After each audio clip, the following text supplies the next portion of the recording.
And tonight's topic is Christ's willing sacrifice. Now, earlier in our main presentation, Tim connected Jesus' sacrifice with that of a sacrifice that God asked Abraham to make 2,000 years before Jesus was born. And Jesus could look at that Old Testament type, take encouragement. He could relate to the magnitude of a father offering his son. He could look to the willing participation of Isaac, who didn't stop his father, but went with him willingly. And as Jesus would have been inspired by the events of Genesis 22, we too are encouraged from both Abraham's sacrifice and the sacrifice of Jesus. But none of us are going to go and die on a cross. None of us are going to be asked to offer our child as a burnt offering. So how can we learn from these events? And I think there's an important verse as we introduce this idea in Romans chapter 12 that helps us. It says there in Romans chapter 12 that we should present ourselves as a living sacrifice. And the point of this verse is that, it's not a sacrifice we make by dying. It's a sacrifice we make by living for God every day. And God's pleased when we live our lives according to his principles. So what we want to bring out in this session is explore the idea that Jesus' sacrifice was not just on the cross, but his entire life was a living sacrifice, one that provides an example that we should follow. So let's jump into our first interactive verse. It comes from Hebrews chapter 10. And this is again where you have your chance to participate. So please join us as we get going here by answering the questions that we pose. So I'll just read the verse from Hebrews chapter 10. It says, "For it is impossible for the blood of bulls and goats to take away sins. Consequently, when Christ came into the world, he said, 'Sacrifices and offerings you have not desired, but a body have you prepared for me. In burnt offerings and sin offerings you have taken no pleasure.'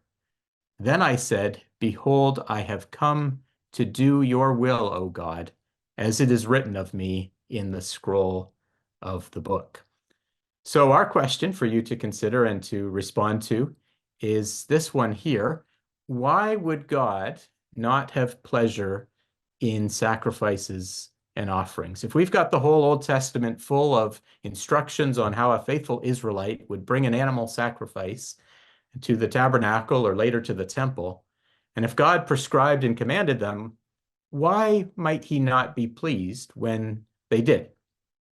And while you're thinking about that, I'll just share with you a couple of points. The first is you may or may not know that this passage actually is a quotation from the Old Testament. It comes from Psalm 40, and it's a messianic psalm in Psalm 40. So when the writer of the Hebrews included this in his epistle, those reading the letter would have recognized it as a quote. And when they went back to Psalm 40, they would have recognized that this referred to the Messiah. This was about Jesus. And I think that's significant because when Jesus read the psalm, we've pointed out how Jesus would read the Old Testament and it helped his ministry. When he read this psalm, he would have realized that this was about him. And we're going to have a couple of future episodes where we examine how Jesus knew what was going to happen to him on the cross from reading the Psalms. So Jesus would have known that some offerings weren't acceptable. He would have also thought maybe of this verse in 1 Samuel 15, where Samuel tells Saul that God wasn't impressed with his sacrifice. So let's get to your answers. I see a couple of answers coming in. Why would God not have pleasure in some offerings? So Miriam points out very importantly that God is looking not just for sacrifice, he's looking for our obedience. We want God wants us to do his will. Peter points out that it wasn't possible for the blood of bulls and goats. So we have a man who comes that could do the will of God. An animal couldn't do the will of God, but a man could.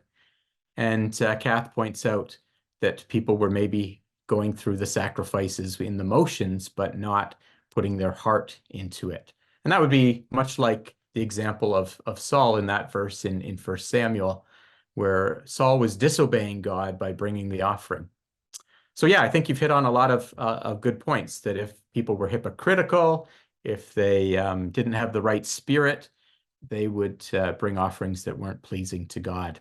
So really what we're highlighting here is that God is not only looking for the sacrifice, he's looking for a life that's consistent with the sacrifice that we bring. And so we highlight the other part of this verse is that Jesus, who recognizes that, yes, I'm going to bring a sacrifice that is superior to animal sacrifices, but that's based upon doing